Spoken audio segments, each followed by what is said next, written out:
আসসালামু আলাইকুম। দেখুন এই এখানে কত? 9 তাই না? কিন্তু এটা যদি এরকম করি 6 এটা আপনি সঠিক, দোনোটাই সঠিক।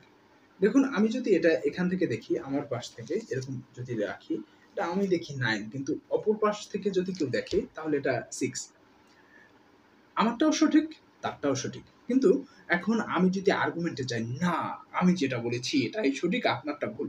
হ্যাঁ, আমি বলতে পারি আমারটা সঠিক। বাট আমি আপনি যদি এটা দেখেন, আপনাকে আমি বলতে পারি না যে আপনি ভুল।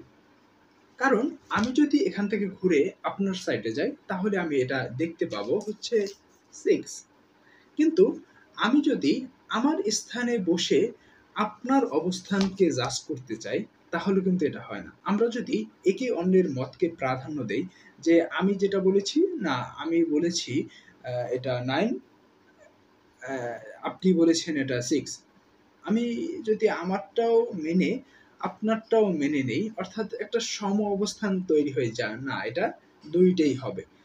এই অবস্থানে গেলে কিন্তু মতামতের প্রাধান্য দেওয়া হয়। আর যদি আমি বলি না 9, 9, 9 আপনার 6 ভুল, তাহলে কিন্তু আপনার মতামতের প্রাধান্য দেওয়া হচ্ছে না। আমাদের জীবনেও এরকম অনেক পরিস্থিতি তৈরি হয় যখন একই বিষয়ে ২ টি মত তৈরি হয়। ওই মতামতের সময় আমরা অন্যের মতকে যদি প্রাধান্য দিতে পারি, তাহলে ওই পেশে আপনি যেহেতু 6 বলেছেন, আপনারও একবার আমাকে নিয়ে চিন্তা করতে হবে, না এটা 9 ও হতে পারে। তাই না?